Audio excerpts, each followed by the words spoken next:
Selamat datang di channel Cerita Cinta. Channelnya cerita cinta romantis. Sebelum lanjut mohon dukungannya dengan like dan subscribe dulu. Perselingkuhan liar suamiku, bagian ketiga. Keputusan Aki untuk anak dan cucunya. Di rumah sakit. Lina, kemarilah. Pinta Ki Sukma. Lina pun bergegas mendekati Ki Sukma. Ya Ki, ada apa? Ki Sukma memegang tangan Lina. Dengarkan pesan Aki ya, ini demi kebaikan bersama. Tolong maafkan Fitri dan suamimu. Kamu sedang hamil, kasihan anak yang ada di dalam kandunganmu. Kamu tenang saja, Aki akan pastikan Fitri tidak akan lagi mengganggu kehidupan keluarga kalian. Aki akan mengirim Fitri ke Jakarta. Dia akan tinggal di kontrakan kakaknya, Yeti akan membawanya bekerja. Lina terdiam, memikirkan kembali perkataan kakeknya. Bagaimana mungkin, aku bisa memaafkan perbuatan bejat mereka berdua? Mereka sama-sama gak punya perasaan, pantas saja aku sering memergoki Bibi dan Kang Maman tengah ngobrol berdua. Rupanya mereka memang sedang bermain api. Tadinya aku gak mau suudzon kepada mereka. Aku pikir, mana mungkin mereka ada apa-apanya. Sedangkan mereka berdua sudah menjadi bibi dan keponakan. Tapi kenyataannya, mereka memang sudah bermain gila di belakangku. Aku memang wanita yang bodoh, sama sekali tidak peka dengan perbuatan mereka. Akhirnya, Lina memberanikan diri, mengutarakan perasaannya. Tapi Ki, aku gak bisa memaafkan mereka berdua. Kesalahan mereka begitu fatal, aku pun malu, sama perbuatan mereka berdua. Aku malu sama para tetangga, kejadian ini sudah diketahui banyak orang. Bisa dipastikan, kejadian ini akan menyebar luas sampai ke tetangga sebelah kampung. Kamu tidak perlu cemas, Lin. Kamu kan bisa tinggal di kampung halaman suamimu dan memulai hidup baru di sana. Ingat Lina, kamu harus memikirkan nasib anak yang ada di dalam kandunganmu. Apa kamu gak kasihan jika nantinya dia hidup tanpa kasih sayang seorang ayah? Kamu sendiri tahu kan bagaimana rasanya hidup tanpa seorang ayah? Cukup kamu saja yang nasibnya harus hidup tanpa seorang ayah. Anakmu jangan sampai mengalami hal yang sama dengan ibunya. Lina kembali terdiam, perkataan kakeknya memang sangat mengena di hatinya. Benar juga apa yang dikatakan Aki, bukankah aku gak mau anakku mengalami nasib yang sama denganku? Hidup tanpa seorang ayah memanglah tidak enak, semuanya jadi serba salah. Ingin tinggal bersama ibu, gak enak sama ayah tiri. Ingin tinggal bersama ayah, gak enak sama ibu tiri.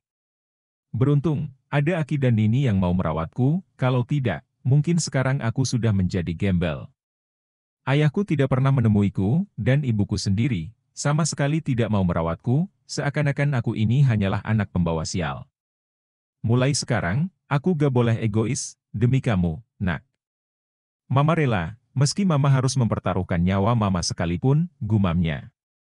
Akhirnya, Lina pun mengalah. Baiklah Ki, ini semua aku lakukan demi Aki dan anakku. Aku akan mencoba ikhlas, dan memaafkan perbuatan mereka berdua. Ki Sukma tersenyum. Bagus Lina, kamu memang cucu Aki yang paling baik. Ya sudah, bawa Aki pulang. Aki sudah merasa mendingan sekarang. Lagian kelamaan di rumah sakit gak enak, hehe. Ki Sukma kembali tertawa. Lina tersenyum. Ia sangat bahagia ketika melihat kakeknya mulai ceria kembali. Hehe, iya Ki. Ya sudah, kalau begitu, Aki tunggu di sini. Aku akan mengurus administrasinya dulu ya. Ki Sukma mengangguk. Iya Lin. Dengan tergesa, Lina pun pergi menuju ruangan Dokter Andrian. Assalamualaikum, Dok. Dokter Andrian menoleh. Waalaikumsalam, silahkan masuk, titahnya. Lina pun masuk. Ia duduk di atas kursi pasien. Dok, pasien yang bernama Ki Sukma, ingin pulang, ucapnya. Kalau bisa sih, jangan dulu pulang, sahut Andrian. Tapi Dok, pasien kekeh ingin pulang. Akhirnya Andrian pun mengalah. Ya sudah. Pasien boleh pulang, tapi dengan satu syarat. Lina mengernyitkan dahinya. Apa itu Dok? Ibu harus menandatangani surat perjanjian dulu, kalau terjadi apa-apa dengan pasien, jangan menyalahkan pihak rumah sakit. Lina mengangguk. Baik Dok, Saya pastikan pasien akan baik-baik saja, sahut Lina, penuh percaya diri. Setelah keluar dari ruangan dokter dan menandatangani syarat yang diberikan, Lina pun bergegas pergi ke ruangan administrasi. Setelah selesai mengurus semuanya, Lina pun kembali menjemput Ki Sukma, dan mereka pun pulang hari itu juga. Sesampainya di rumah, Yeti tersenyum ketika melihat kepulangan bapaknya.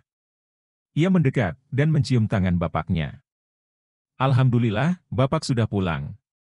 Kami baru saja mau pergi ke rumah sakit.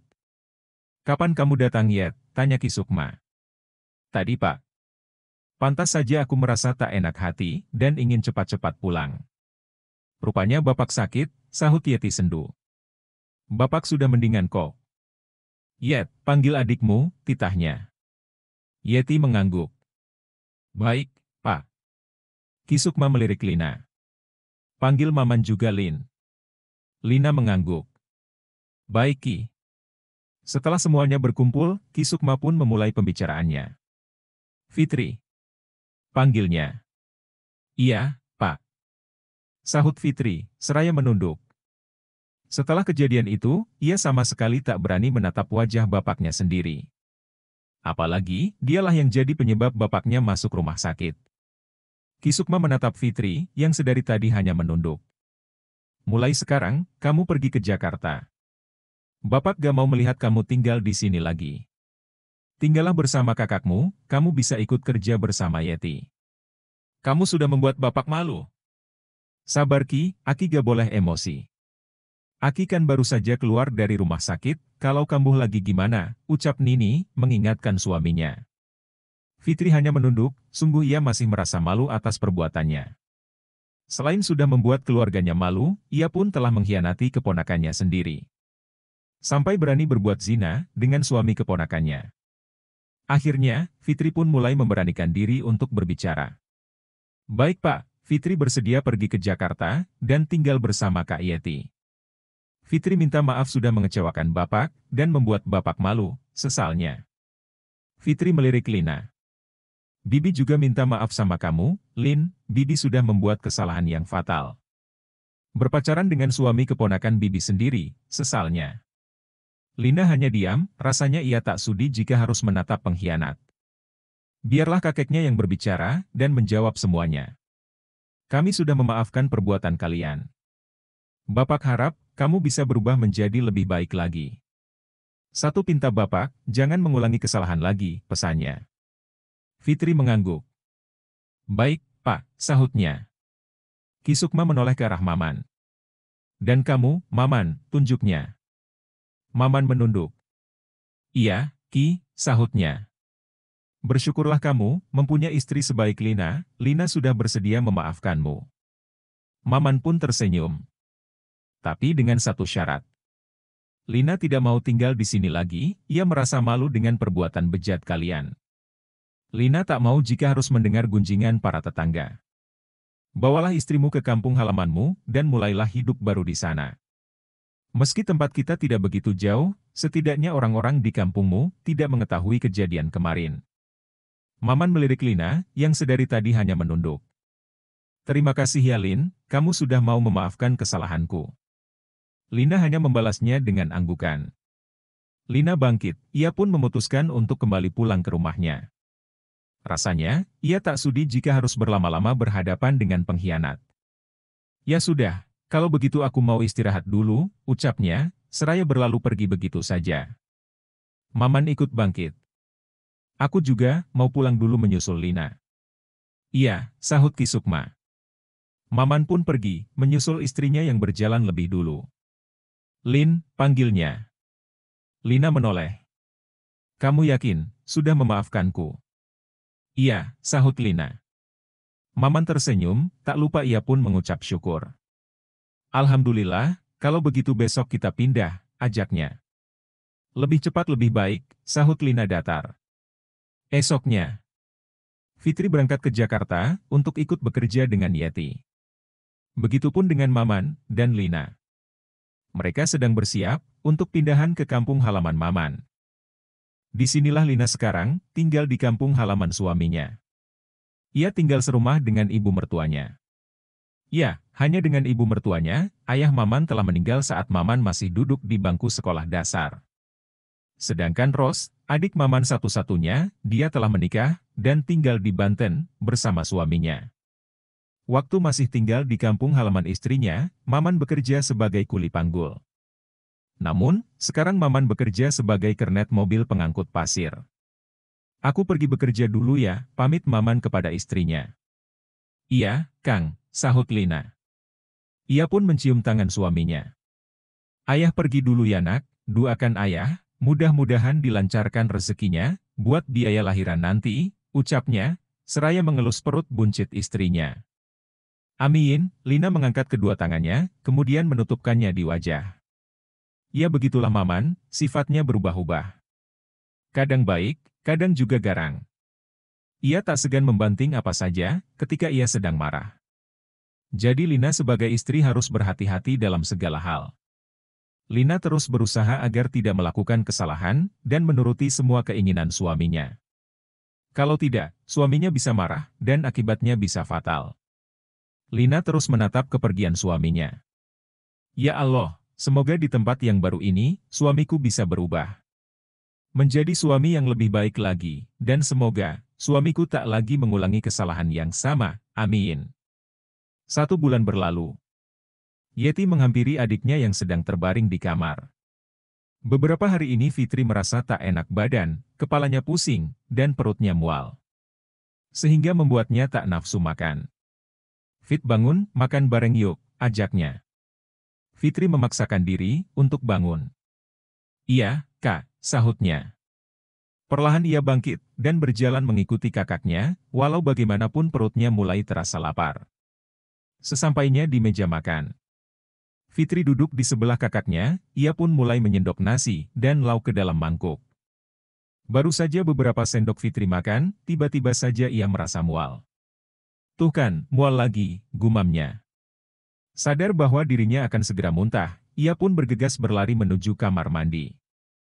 Yeti ikut menghentikan aktivitas makannya. Kamu kenapa Fit? Tanyanya heran. Fitri tak menjawab. Huek, huek. Ia memuntahkan kembali makanan yang baru saja ia makan. Yeti merasa heran ketika melihat gelagat aneh adiknya. Sebenarnya Fitri itu sakit apa sih? Kok sampai muntah segala, pikirnya. Apakah Fitri ham? Ah, paling juga masuk angin, dia kena angin karena di depan kipas terus. Yeti sama sekali belum pernah merasakan hamil, dan punya anak. Dulu memang ia pernah menikah, tapi usia pernikahannya tak bertahan lama. Baru beberapa bulan menikah, pernikahannya kandas begitu saja. Entahlah, dari semua anak Ki Sukma, tak ada satu orang pun yang awet pernikahannya. Yeti merasa kasihan melihat kondisi adiknya, ia pun berniat membawanya berobat ke rumah bidan.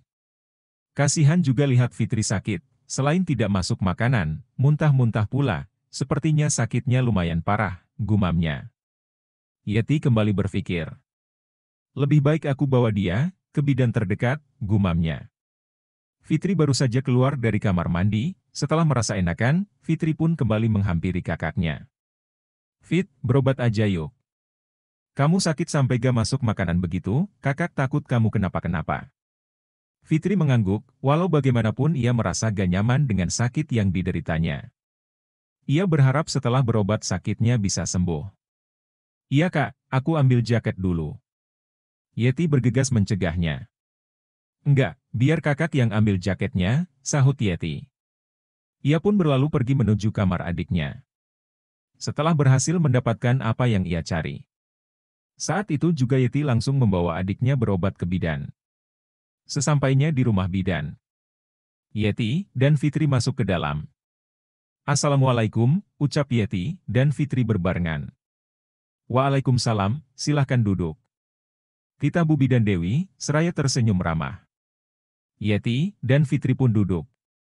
Sakit apa? Tanya Dokter Dewi seraya tersenyum. Akhir-akhir ini saya merasa mual, kepala pusing, juga gak nafsu makan. Setiap dipaksain makan, yang ada malah keluar kembali, sahut Fitri, mengeluhkan sakit yang dideritanya. Dewi terdiam sejenak, mencerna setiap keluhan pasiennya. Kok kayak ciri-ciri orang hamil, pikirnya. Dewi pun kembali bertanya. Sudah telat berapa minggu? Fitri mendongkak, pertanyaan Bu Bidan berhasil membuatnya sangat kaget. Maksud ibu? Tanya Fitri tak mengerti. Ah enggak, itu hanya dugaan saya aja. Ya sudah, yuk ikut ibu, titah Dewi. Dokter Dewi ingin meyakinkan dugaannya dengan tanda-tanda yang dirasakan oleh Fitri. Apakah Fitri hamil, atau hanya sekedar masuk angin biasa, pikir dokter dalam benaknya. Fitri pun mengangguk, ia pun mengikuti Dewi dari belakang. Sesampainya di ruang pemeriksaan, Dewi meminta Fitri untuk naik ke atas ranjang pemeriksaan. Silahkan naik. Fitri mengangguk. Iya, Bu. Ia pun naik ke atas ranjang pemeriksaan. Sekarang berbaring, titah Dewi lagi. Fitri pun mulai berbaring. Dewi mulai memeriksa Fitri. Untuk membuktikan rasa penasarannya, ia pun mulai meraba perut pasiennya. Bersambung.